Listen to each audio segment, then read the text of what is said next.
welcome to Whole Truth Podcast. I'm here with Owen O'Kane. Yeah. You are author of new book 10 to Zen, 10 minutes a day to a calmer, happier you. Yeah. You're an NHS mental health expert.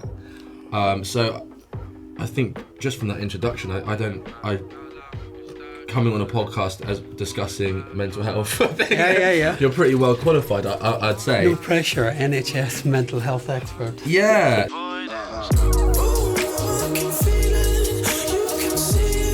I think the book is fantastic. I think just through my own personal experience, I've been doing a lot of therapy. Yeah. And then I've also been reading a lot of books. And you know, a lot of these chapters are jumping out to me in some of the way it's talking about separating guilt and shame and a calm space, and it seems very digestible and a genuine. Yeah, no, exactly, and that was the general idea. Actually, I wanted it to be really practical. Yeah. And user friendly, because I think when it comes to mental health and therapy and stuff, I just think there's so much stuff out there, loads of stuff, and people get really confused.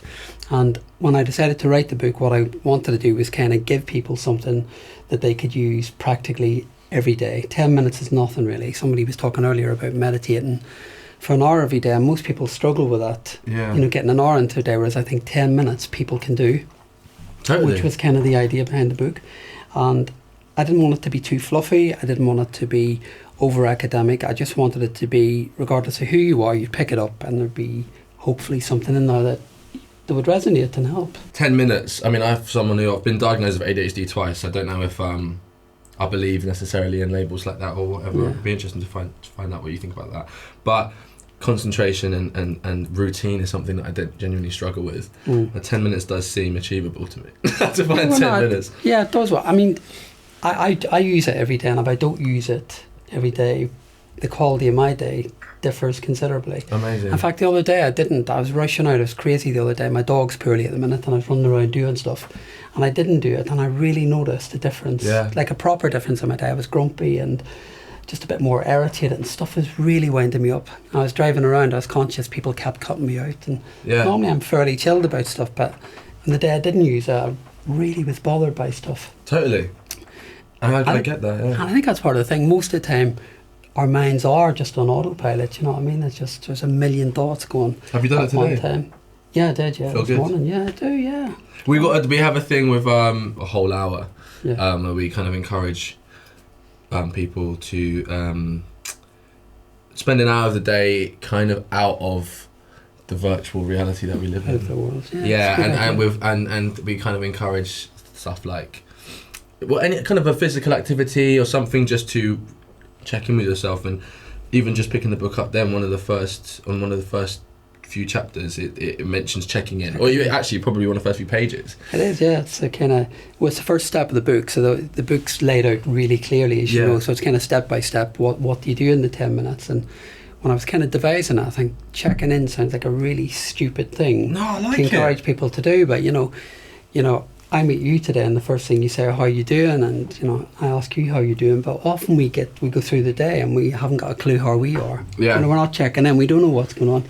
I don't think we know how to even name necessarily what we're feeling. Exactly. We don't have the vocab for it. I was doing an interview recently, and there was a whole group of people doing the interview, and I said, "Has anybody checked in today?" And nobody. Well, I think one person had, and the others hadn't, and so nobody really had any idea how they were feeling, what their mood was, whether they were anxious. And I think, well, if we don't know how we are, then it's really difficult to function effectively, because you do kind of need to know where you're at, really. Do you know what I mean? And I think, so I started off with that. Oh, it's a really good starting point, check in with yourself. Really. Well, I think also that maybe even moves into the conversation surrounding the stigma we still have around, in inverted commas, negative emotions, because I know that a few people I know, if they check in with themselves and they're not happy with what they find, that's probably more scary than just moving through life.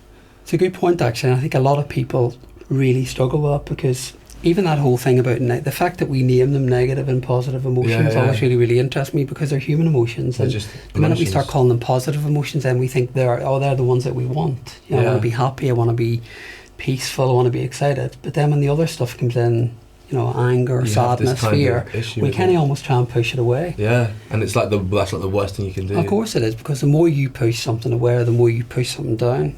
the stronger it comes back. And I think a lot of people do that with inverted commas negative emotions. They try and get rid of them, or they try and beat them down in some way. Whereas I think, well, often with a negative emotion, there's a kind of underlying message of some description. Yeah. You know, if you're angry, you're probably not really that angry, really. You're probably sad about something, but if you don't really start exploring the emotions, you never know, really.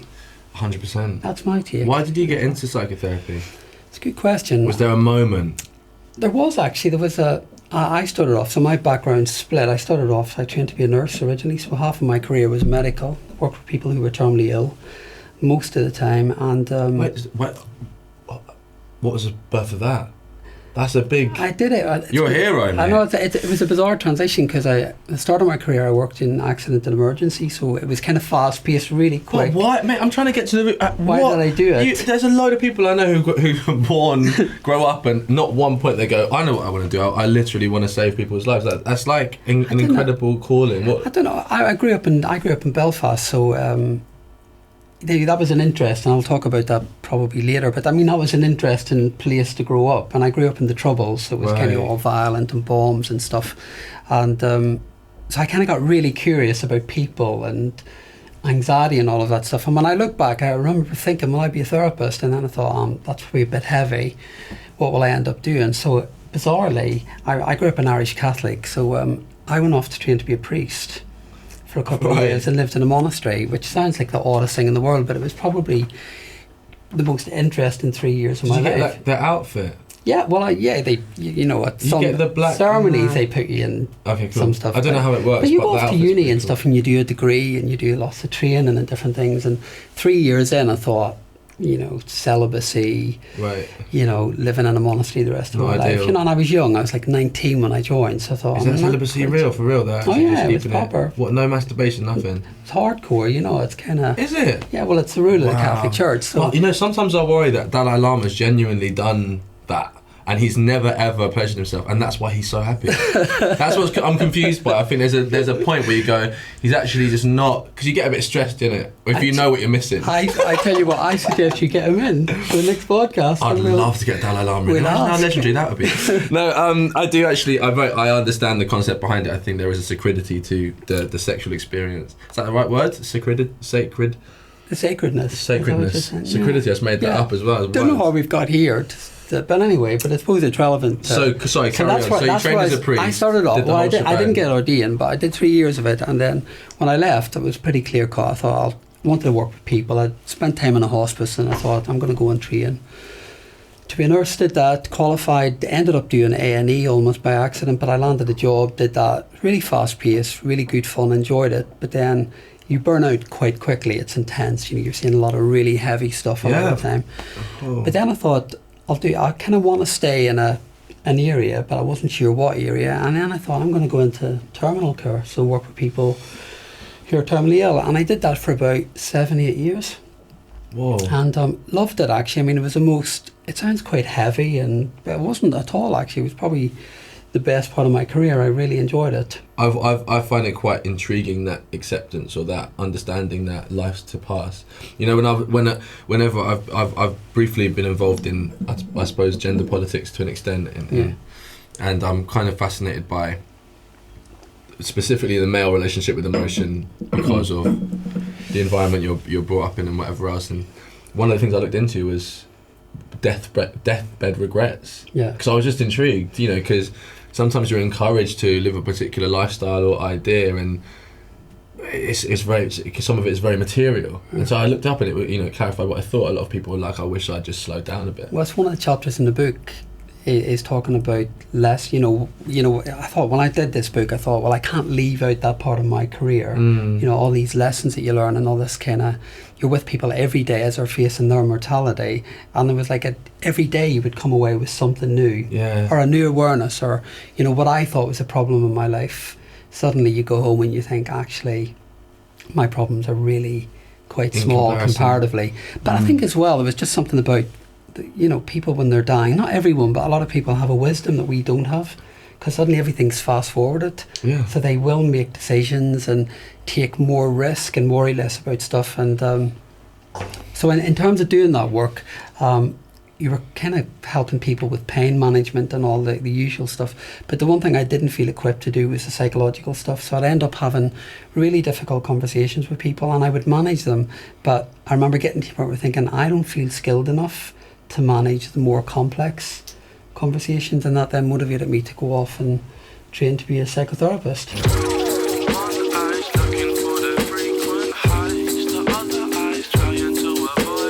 Were you aware of your own mental health when you began working in accident and emergency? Not really. I mean, like, what would be the first? When were you first aware that psychotherapy was something that also involved your own experience? You know? Probably not until I started my own therapy. Wow. Because as a therapist, you've got to be in your own therapy. It's kind of part of your journey, really. But so growing up in Northern Ireland was interesting because you normalise lots of stuff. So I thought I was pretty normal and stable and all of that stuff. Then, you grow up, you leave home, you do all of that stuff. Yeah. Did my training. Then I did my therapy training. And I remember one of the first therapy sessions I did, I remember saying to this lady, I thought, this is a bloody waste of time. I don't need therapy. And I remember saying to her, I'm not really sure I need to be doing this here, but I've got to do it. And I said, I think I'm pretty together. And she said, okay, why don't we talk about that in a few months and see how you feel about that. Trust me. And that was really interesting. Pandora's box, isn't it? Yeah, no, absolutely. And then suddenly you think, God, I think I've got it all together. And then suddenly realised, of course I didn't have it all together. Trauma. I grew up in Belfast, so of course, there you go. There's a recipe in itself. And also I had to come out as gay as well, which back then in Northern Ireland was a huge thing. Massive thing to come out. And there's almost a grief in that as well, because it's like or a celebration of years of a kind of repression. It was. It's a release, rather. Yeah, no, it was a kind of repressed. So I started out my own therapy, and then suddenly realised, I've got a bit of stuff to work on. Wow. Realised actually as well, I had never realised I was anxious until I started in therapy. That's quite a thing to. Because you can't not worry. I was talking to Rose earlier, who grew up in Northern Ireland. I don't think you can grow up in Northern Ireland and not be anxious, particularly if you grew up in the Troubles, because of course it was like... It's a heightened state of awareness. You were heightened the whole time. Yeah. Literally the whole time. Literally wiring your nervous system. system. So how can you not? Then you get into adulthood, and then suddenly you're in London and a car backfires and you jump out of your skin. Whoa. And then suddenly I realised, God, you're programmed to worry. And it would have been abnormal not to worry. Yeah. And I learned that about myself, and learned that I do sometimes worry. Beautiful that your kind of instinctive response was to help. I think you should. I just kind of think, and I think when you do stuff like this, I mean, my take on it, when I first thought about doing a book, you have various conversations with people and publishers and stuff. And the one thing I refused to do and I wouldn't do was I wasn't just going to write a book as a professional. Right. And just kind of go with all the titles and stuff, because I thought I've got to write it as a human being and be honest about my own stuff. What are the titles? What letters are you missing off your name? In terms of... Are you saying that you had... I've got letters off what have you got? All sorts of letters. What are they? But I don't even talk about them. Come on, man. This is like... This is the world I've done a couple of degrees and stuff, and you get letters for your psychotherapy training. It's just like that's a real flossing match. That's like a real... What letters you got, I don't, It's funny, my parents, when I was growing up, used to talk about people and say, oh my God, he's really important, he's got letters after his name. Damn right. And it used to make me laugh, and suddenly you do get them back. Owen O'Kane, CS5. I don't know what they are. You want a BSc and an MSc, and you get all these. A BSc, MSc. I want to put myself in the book. I wanted, the professional's one part of it, and of course it has to be. I think sometimes when you're talking about mental health and well-being, of course you want your professional experience to be in it. Yeah. It's got to be important. But I think my experience as a therapist in the room with people, that the minute I'm not saying that you reveal everything about yourself, but I think the minute somebody in therapy knows that they're in the room with another human being, something magical happens, because then people start to open up and they start to talk and you start to make progress. Whereas I think if there's a kind of more robotic process where somebody, if I was doing therapy with you and you just thought it was just this practical, guy with all of these... That's the beauty of therapy, you almost have to be human. You've got to be. And I think you have to be truthful about yourself as well. Yeah, you have to be honest. And I thought when I did this, I wanted to be truthful about what I struggled with. What's your... that's great. Well, that's the real way to build connection, isn't it? Well, I hope Through sharing vulnerabilities. I hope so. Yeah, I'm a firm believer in that. That's why I think you can do like a 4, 5, 6 day retreat, and after those days, the people you're with feel like family, because you've sat down and gone, I feel this, I feel that. Well, even an interview like this, if you're not honest and you don't give real stuff, well then it's actually a waste of time. Mate, like I did this retreat called The Bridge. I just want to shout it out because it is genuinely a phenomenal experience. And yeah, like there's a lot of mixture of different techniques, therapeutic techniques, and it really confronts those aspects of you that you can hide behind, those voices telling you don't really need to, you know. Like for me, I remember one of the things that was really difficult was accepting praise. Yeah. You know, and it was like, I'm quite an exuberant person. Like a lot of people wouldn't question my confidence, but a lot of it I'd say is an overcompensation for like quite a deep fear I've had for a while socially. I kind of just go for it. I'm performative, you know. Yeah. And it's interesting because like, I've always struggled, and it was only through doing that deep work with a group, and then I had to sit down. I mean, there's a lot of build up to this, but I had to sit down around, you know, like essentially 12 people I didn't know, and they had to say nice things, and I had to just accept them. And it was like really the most difficult thing.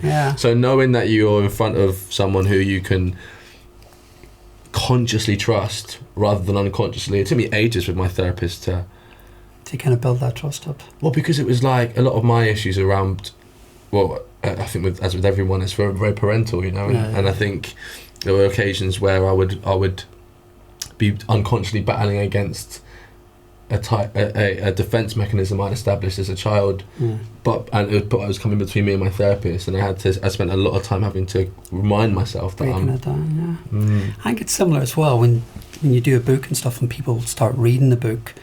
A similar thing happens, doesn't it? They have to find a connection with the writer, and they have to make a decision whether there's truth in this for them, and whether it resonates with them. And I think that's a real struggle when you're writing a book, because it's just you and your computer really, and you've got all this information in your head, but actually you are talking to people, and you're thinking of people you've worked with, and you're thinking of common struggles people have, and you're trying to get that out there in a way that people relate to. And you're talking there about thinking as well.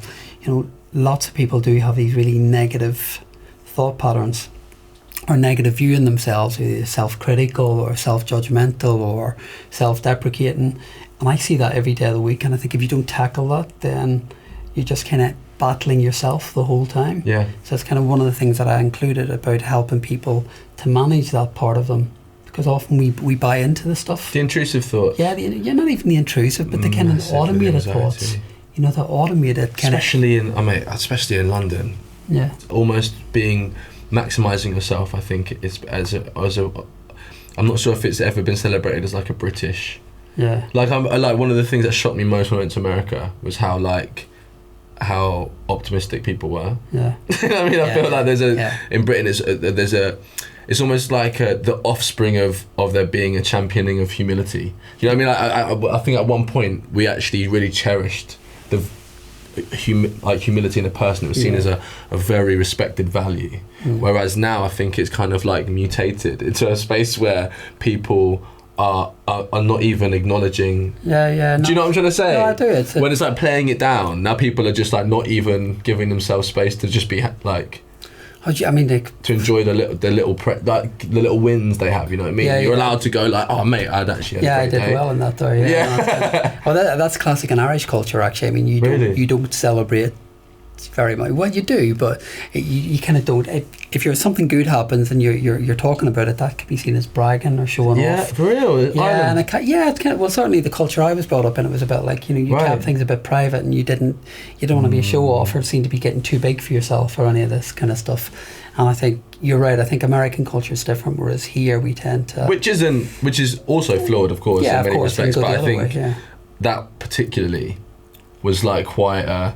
I remember going in a studio. Honestly, it was like a really massive opportunity, and this producer I adored for years and years was like, "Hey, yo, you guys are so like." I made music for a long time with my mate Harley, Rizzle Kicks, and we got this massive opportunity. And I remember this guy was like, "Yo, I heard your music, man. You guys have got that old school flavor, man. Like, I love you guys." And then I remember I was like, "Yeah, we're all right." Do you know what I mean? Like, I said, that's what I'd say to my mates. Oh yeah, we're all right. And he genuinely looked quite bewildered. Yeah, it wasn't like a thing of like you weren't selling yourself. Yeah, yeah. Like I wasn't like, damn right, if you couldn't find anyone better. But if you think about it, they reckon that you've got about 60 to 80,000 thoughts a day. That's Really? that's how many thoughts we tend to produce a day. And some of the research out there would say that about 70 to 80% are negative in content. Don't say that. It's automated. Well, it's automated. And the problem is that a lot of people don't realise that. And yeah, all this stuff, media, TV, press, magazines, all of this stuff. But I think this is kind of largely what I talk about, is that the importance of how you segregate. Remove yourself from not buying into the stuff. They're not your voices sometimes, Yeah, exactly. Oh, well, they're learned. Most of it's inherited. You know? Most of my critical voices I learned from growing up. Do you know what I mean? They're not my stuff. 100%. You're given it. Do you know Ideas of what you should be, rather than happy that you are. Yeah, or how you should think, or how you should react or behave and stuff. So growing up teaches you that. I think that's the one thing I'm really enjoying about getting older, is that you become much freer because you start to let go of a lot of the kind of the old stuff, and I'm kind of really enjoying that as I get older, that I'm kind of less tied in. I've heard that's officially the fourth time I've heard that with every decade. It actually genuinely gets better. Oh, you free up a bit, definitely. I know, everyone was like, I heard someone on the train going, mate, it's this mate, he was going, mate, trust me, your 50s better than your 40s. And your 40s damn sight better than my 30s. And my 30s were 100% better than my 20s. That's true, actually. And I was just there as a 27-year-old like, sweet, I'm looking forward to it. Something to look forward to. I reckon my 20s were better than my teens. Think I'm in love with a singer, yeah, but I wanna get richer. Life threw me a bag of lemons, no wonder I'm bitter. NHS. Yeah. Just out of interest, this is obviously something that we're very passionate about with IAMWHOLE. We want to try and make some headway in there being more of an emphasis around the importance of mental health. Yeah. I'd say in all divisions. The other night, unfortunately, my girlfriend was very ill. We went to A&E, and this person had a psychotic episode. Well, that was what I'd describe. And the response I found was so interesting, you know. I felt it was like, it wasn't like they turned to their team, you know, they're understaffed already, but they didn't turn to their team and go, go and get whoever, and they can come in and work. It was literally, they got security, threw them out. Okay. And I thought like, oh man, it'd be so, I wonder if there would ever be a world where there is an instant understanding of the difference between... Yeah. Do you know what I mean? Yeah, somebody who is having a genuine episode and somebody who's a threat, who might be a bit drunk. Yeah, and I think you're right. I think we're in a better position than we were 5-10 years ago. I think, you know, people like yourself here talking about mental health, lots of celebrities talking about mental health. The NHS are working I think, to be fair, the NHS are working hard to keep mental health on the agenda and to push really hard. I think they do some brilliant work. I think I would be lying, and I think anybody would be lying, is, you know, of course we need to keep working harder, and of course we need to find more resources, but it's tricky because for years mental health wasn't talked about. You know, it was kept away, and people didn't, you know, you're talking about psychosis, which is on the more extreme end, but people didn't talk about anxiety, they didn't talk about depression, you know, they weren't named. Do you think there'll be more, do you think people will be more engaged generally if there was more clarity around mental health actually also being physical health? Because I feel a bit bizarre about that separation. Well, like if you've got a cold or a flu or something, you probably wouldn't think twice about going to your doctor or getting help. You just wouldn't.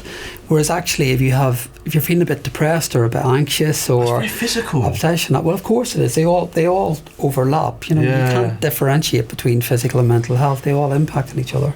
But the problem is, I think, stigma-wise, people for a long time thought if you struggle with any mental health issues that it's about weakness, and people worry about losing control and all of that stuff. Where actually, you know, like the 1 in 4 statistic, I argue that's probably underestimated. And everybody, I mean, I'm not even a huge fan of diagnosis because I think we can all waver on trajectories. You know, you might have a week when you're a bit more anxious than normal, or you might have a week when you're a bit low. You know, that doesn't necessarily mean that you're clinically depressed, but I think we're all on a trajectory. Yeah, I do think that needs to be... times, and we need to normalise it a bit more. that does need to be. There's always, whenever these pendulums swing, there are always extremes. And I do think that there is a potential for there to be a lack of motivation on the basis you can just label yourself and then the work's done. Yeah. It's like, whereas actually it should be seen as a real great moment for, the other thing I really want to try and get across with the campaigning is that I believe the pain you experience in these scenarios, anxiety, depression, I believe anyway, and there is research to back it up. It's all rooted in something. It's rooted in wiring that occur at a very young age. But I think giving yourself space to actually feel what it is that the trauma that's trapped actually breeds a whole world of more motivational energy the other side of it. I think you've hit on a really important point. One of the chapters in 10 to Zen is called The Antics of the Brain. Yeah. And it's really helping people in a really clear-cut way to understand their brain. Because, a lot of the stuff that goes on there sometimes can feel really abnormal for a lot of people. They don't understand what's happening. They don't understand the pathways and why they might be responding and reacting. And I think it's like any piece of equipment, it's about like the microphone falling earlier. Yeah. Once you know how to fix it, you've got a technique for sorting it out. Yeah. You'll do it. And I think often with kind of mental health issues, people don't understand the mechanism of the mind. And I think that's one of the things that I felt was really important, and a really simplistic way to explain, look, when you're struggling, this is likely what's happening. This is probably what's going on in your mind. So the book really is done in 3 stages about helping people firstly kind of deactivate that threat system in the mind. So you've got a part in your brain. I've just listened to something on this. And the amygdala, so it's on the right hand side of the brain. And when it's activated, it's helpful if you need to get out of a room quickly, which is great. But if your threat system's activated all the time in everyday life, then it just means you've got all these chemicals going through your body that you don't need. So you're going to feel wired and you're going to feel stressed and all of that stuff. So in the book, what I teach people in the first section of the book is how to slow stuff down. Yeah. How to almost deactivate quickly that threat centre so that they're not in this heightened state the whole time. Yeah. And then the book then moves on to, once you've done that and brought things down a few notches, it then teaches people how to manage your thoughts. And the content of their mind, all the stuff that you were talking about earlier. Because once you learn how to manage it and take it less seriously, then things become a bit easier. Totally. That's my experience. Yeah, you've got to get the toolkit. Yeah. The toolkit to get through life. And the emphasis as well is these books are necessary now because as a human race we are advancing incredibly quickly. More, I think, a little faster than our evolutionary brains and bodies can keep up with. So I think it's really important. This is this part of a necessary understanding at this point. I think mindfulness, we're moving towards mindfulness because it's unavoidable at the pace we're working at. Yeah, of course. Most people are. Did you do a 10-minute practice because it rhymed with Zen? Or did No, I'll tell you how that came about. 11 heaven to 11? No, I was teaching it loads. I'd go into big organisations and I would teach them stress management and mindfulness. No, I think that was the second book. Take a note. What made me do that was when I was teaching it, you'd go into these big corporate organisations. It used to make me laugh, actually, and they would be forced to come. Oh, really? And you'd get there and there'd be like 20, 30 people in the room in their suits and their arms would be folded and they'd be really pissed off that their manager had made them come to this day. And and I would arrive and they wouldn't know what to expect. Say this guy's coming to talk about mental health and mindfulness, and you'd get there and they'd be really, really not engaged, certainly for the first 5-10 minutes. But then interestingly, once you get into it and you made it relevant to them, so I would always start the day by saying, has anyone ever woken up feeling demotivated? Has anyone ever woke up just thinking they can't be bothered? Has anyone ever woke up thinking they've got so many worries on their mind they don't know where to start? Yeah. So when you start asking these questions, it's quite funny. It's like a Christmas tree. You'd almost see like lights in the room because you would start to spot who you targeted, and then suddenly by about the end of 10 questions, you'd kind of everyone in the room hooked. So I'd say, look, if even one thing I've said has resonated, then you're probably in the right course. So then people would, and then by the end of the day, they would be lining up to ask questions. So when I was teaching it, one of the questions I would get all the time is about time. I've got a busy life, I've got a couple of kids, I've got a job, I don't know how I'd fit this into my day. So when I started to train and I started teaching people techniques that were really consolidated, sharp, quick, so that they could fit it into their day. So the technique was 10 minutes a day, and I thought, well, I can't really call it 10 minutes a day. I thought about calling it Take 10, and then I thought, what am I trying to achieve? And I thought, well, I'm trying to get people to live in a more Zen-like, not in a Buddhist way, but a more kind of calmer day-to-day living. I thought, well, what about 10 to Zen? And suddenly that seemed to resonate, and people liked it. And it's wonderful. And it worked. Everyone loves a rhyme. Yeah, and I want to ask some questions a little bit about just... I've got these couple of questions that I ask on this podcast that are, for all intents and purposes, pathetic, but I love them because they're secretly revealing, I find. So I'm going to hit you with them real quick. First up, what's your favourite colour?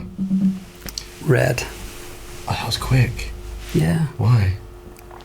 Don't know, actually. I don't know if we even thought about this, bizarrely, actually, but... See, people think it's a basic interview question. It's actually real deep. No, it's profound. No, it's interesting because immediately I thought about the colour of a door. A door? A red door? Yeah, a door. But I'll tell you why. It's because every time I paint my house and stuff, my partner I always have this thing about I'd love a red, like pillar post box red door. Right. I think it's like the coolest colour in the world. And we end up always having this argument about you can't have a red door. It just looks stupid. But I do know something about that colour that I find. And you can't think of why? No, but it's just, I don't know, I think it's just quite an engaging, affirmative, life-giving colour. Life-giving. Yeah. Love that. Yeah. Red, like deep scarlet red. Yeah, just kind of, it says something, doesn't it? You don't forget red, do you? Well, I don't. What's your favourite shape? What's my favourite shape? Probably a circle. Of course, thank you. I think the circle's winning in this. It's the circle of... Well, it's life, really. It sounds cliched, but everything's continuous. And YMWHOLE, we're always just kind of, we're always on this trajectory and this journey, and it's never really complete. It's infinite, isn't it? Yeah, we're never complete, as we want to be. I used to have this notion that, I love that expression, getting it together, but actually we're never together. We can be together for a day and then something else happens and, it knocks us out a bit or things change. And I think learning to accept that we're never fully together and that we never fully work it out and there's never fully an answer to everything. I think it was great freedom. Just let go of that. You just kind of... When you got Aristotle, who's one of the greatest philosophers of all time, ending his life by saying, all that I know is that I know nothing. Yeah, it's great. It's like, well, all right. There's a good freedom in that. I think I'll pretty much give up thinking about it. Exactly. There is, surrender, isn't it? That's what I've been trying to do. I think there's a lot of convincing to oneself that you're trying to get somewhere. I mean, there's a great notion about, and again, it sounds really, really cliched, but I think often the more you surrender, is the more happens. I think often we just put so much time and energy into trying to control outcomes, and actually the more you let go, I just think you almost allow space for things to evolve and happen. Yeah. I think even in my own life I've discovered that, even around my own career and the book and different stuff, when I let go and I just don't get stressed about what's coming next or what will happen, it just evolves and it happens. Yeah. It takes care of itself, really. I was wanting to ask you actually a little bit earlier, what do you think's been your best period of mental well-being? Has it kind of been... I mean, I think you can have periods in your life. I remember years ago, in my 20s, I went off to America and did work on a summer camp. Right. And I was working with these kids, and I play piano, so I was teaching them. I got a job as a musical director in this summer camp. Love that. So I was teaching these kids. Wait, what time was this? Was before or after A&E? This was before. Oh, cool. So this was just when, in fact, it was just when I left the monastery. Right. And I had this kind of year. You left the monastery and became a musical director. No, well, I went to music school as a kid. So right. So I've got it. I'm building the picture. So I went to the summer camp, and I applied to go as a musical director because I played piano, but I also ticked all of these boxes on the form about talents and abilities I had, as you do. Yeah, just making shit up. And so I ticked soccer and stuff. Brilliant. I never played soccer in my life. Brilliant. And I got to this American summer camp, and they brought all these kids. You were called camp counsellors, and you were brought up onto stage. So they said, our music director's from Ireland. So I went up onto stage, talked about I was going to do a show, Charlie and the Chocolate Factory. So I was the musical director, and by the end of the summer the kids were going to put on a production. Love it. So I went did my bit, went and sat down again. A few other guys went up and talked about what they were going to do, and then they said, so we're going to introduce our soccer coach for the season, all the way from Ireland. So I started to look around the room thinking, oh great, there's somebody else from Ireland here. I was over in Boston, and they said, so can we get Owen back on stage again? He's our soccer coach for the summer. So I had to get up on stage for about 200 people and talk about being a soccer coach for the season. Never played soccer in my life. Love that. But I ticked it on my form, and that was my... That's beautiful. So I had to get up, and I didn't even know. So what I used to do with the kids was, I couldn't tell them, I didn't have the guts to tell them I couldn't play soccer. So what I used to do was, I used to play football with the kids, and I used to say, right, we're going to drop all the rules. So we're not going to do offside, we're not going to do anything. Because I hadn't got training. I didn't know what was offside. Why didn't you just say? So we had a great time. So that is hilarious. So you coached a soccer team. Soccer with no rules. No knowledge we called of it football. Soccer with no rules, and the kids had a great time. I mean, when I used to play football, that with no rules would lead to just pure violence. No, it didn't. The American kids went for it. But that period was probably one of the happiest periods of my life, actually. I had a really great summer there, and I think it was something about it. It was one of my first big trips. I was working in America. I'd got a bit of time out of Ireland. I didn't feel different. There was a real openness, and there was a real freedom of spirit, and I felt like I belonged, and I kind of managed to fit in somewhere, and had a great time, really good time. That was probably my happiest period. That sounds about that, great. Yeah. What would you say has been your worst period of your life? My most difficult period was probably coming out. Yeah. Coming out as gay, that was a really massive thing, because I didn't I planned to come out, but I didn't. When I came out wasn't the time, so I thought I was probably going to tell my parents in like 2-3 years. So I'd come out of the monastery, realised, okay, well, I think I need to start telling somebody, but I'm not going to do it for 2-3 years. And literally, I was out of the monastery 2 days. You planned to not say anything for 2 years? I wasn't going to come. I wasn't ready. I definitely wasn't ready. But I told one person at the time, and unfortunately, they were friends of my brother's wife. Oh God! Which is very, very odd. Whispers. And within a day, my brother contacted me and he said, "Is there something you want to tell me?" And I said, "What do you mean?" And he said, "Oh, are you gay?" And I said, "Oh my God, how did you find out?" So he said, "You better tell Mum and Dad." He said, "What did they say?" They were all right, actually. I mean, it was just a classic coming out to your Irish parents. I mean, it was just, you could put this on stage. It was so well done, because they went through all of this, all the emotions. Well, I kind of said to them, I sat them down and said, "I've got something to tell you."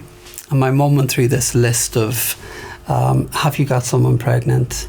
That is the classic one, isn't it, when you say that? Yeah, have you murdered anyone? Yeah, are you on drugs? Are you having an affair with somebody? I mean, I just left a monastery 24 hours ago, so they were all highly unlikely possibilities, but they went through this checklist of, was I a drug dealer, was I taking drugs, had I got someone pregnant? That I said no, none of the above. I love that there's a reality where you come out as a drug dealer. Yeah. I love that's the thing that you would sit down. But I was in a monastery for 3 years before it, so I mean, how any of this would have happened is beyond me. I mean, that could be a pretty decent place to shot some drugs, man. It could be. Monastery, you know what I mean? It's like, you guys need to chill a bit. That's not for you. So anyway, they went through their list, and a bizarre thing had happened the day before. There was a fire in I think it was a gay nightclub or something in Dublin. Really? Or something. There was some fire in a gay venue in Dublin, and I remember it was on telly, and my mum saying, when this headline came on about the fire in the gay place in Dublin, my mum saying, "God, that's incredible." And I thought, what's she going to say? And she said, "I thought all gay people lived in America." And I thought, well, she's in for a shock. Whoa. So the following day then, I sat them down and they did their list. And all the gay people live in America? Well, that was my mum's thought at the time. God, I thought most gay people. That's amazing. So then I told them, and so they did their checklist, and at the end I said, my mum then said, interestingly, she said, "Everything else, are you?" And then the last one, she said, "You're not gay, are you?" And I said, "Actually, I am." That's the last one. And then my dad then said, "Oh, don't be silly. That's a phase." They got their head around it eventually. And it really made me think, actually, because it took me a long time coming to grips with it. So it actually would have been wrong for me to expect them to. But quite seriously, though, for that to be considered your worst period of mental well-being, were those 2 years almost debilitating in terms of the repression? I think it was about fear. For me, it was largely about fear and anxiety, really, because coming out, well, I talk about shame a lot. There's a chapter underpins everything. I think I do, and I think I deliberately had a chapter in shame because I think shame underpins everything. Yeah. Not good enough, not lovable, not worthy. All of this stuff goes on in a lot of people's narrative, and for me, it did around, you know, being gay. It was about, am I good enough? Am I a bad person? All of that stuff, all of that rubbish that, you know, that went through my head at the time. My biggest fear was that if I come out, but it might have just that moment that will people reject me? And that was a big possibility. Yeah. Will they reject me? And if terrifying. They do, how will I manage that? So that was a big period for me. And plus, I hadn't quite worked out in my head, well, am I bad? You know, you're a Catholic, so, well, I'm a Catholic, but as a Catholic, there was a big question mark around that. Well, if you do this, you go to hell. Really? And I kind of believed that, you know, I kind of believed that stuff in my late teens. Yeah, religion's wild like that. So that was kind of, you know, there was enough material there to make that period very, very difficult. But then when I did come out, it was interesting. I mean, I talk a lot about openness and honesty and truth-telling. When I was truthful about it, just immediately I just felt relief. Yeah. Because there was nothing to hide anymore. Yeah. And then when I started to see people respond positively and warmly and not rejecting, then I started to build up enough evidence that it was all in my head. Yeah. Because all these horror stories I told myself, no one rejected me ultimately. No one told me I was bad. So for me, it's always about, I'm always lucky. Just talk to people, just whatever you're struggling with, you know, don't hold it back, get it out there. Tell your truth, you know. Yeah, because it's not that scary. It's more scary in our heads than it is when we tell it. Yeah, I'm a true believer in honesty. I think that's the true way to living in your truth is the way to go. It is. It's the way to go. I will say that as I'd like to say ascend into adulthood, one thing that has been very frustrating is that I feel in some cases you're actually punished for honesty, and I think this leads to a kind of space where people develop that fear from experience rather than from a projected experience. There's a great expression, and I think it's really, really true, that if you're honest and you shine light on something, you always get a shadow. You know, light always comes with shadow, and if you're truthful about stuff or you shine light on stuff, there'll always be a price tag with it. But I think sometimes you've got to be really brave. I mean, sometimes I have to make decisions or I have to have conversations with people that are not easy, and there's always a bit of a risk with it, but actually, you know, it always, in the end, the outcome's always favourable. But I think you always have this period in the middle. You know, most people struggle with honesty. Yeah. You know, or telling stuff as it is, because, you know, we're all very respectable, aren't we? And we kind of give different versions of ourselves. But sometimes when we are honest, it's more difficult. But, you know, rarely goes wrong. What would you say as I mean, I know it's different. When I asked this question to most people, they haven't written a book on calming yourself down. But what would you?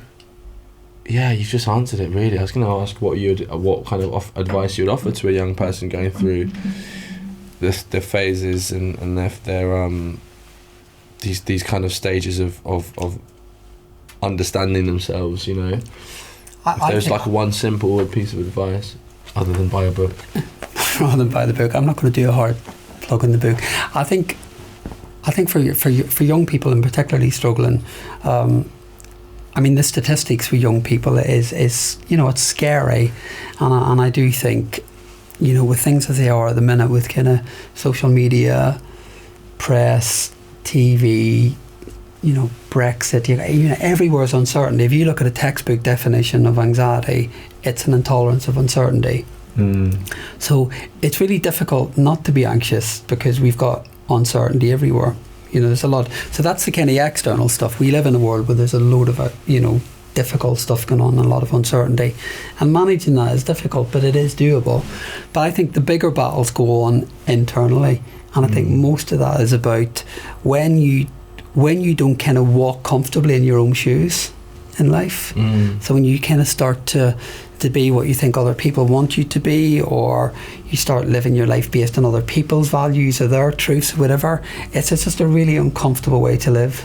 It's like wearing a pair of shoes that don't fit you properly. It's just not a good way to go through your day.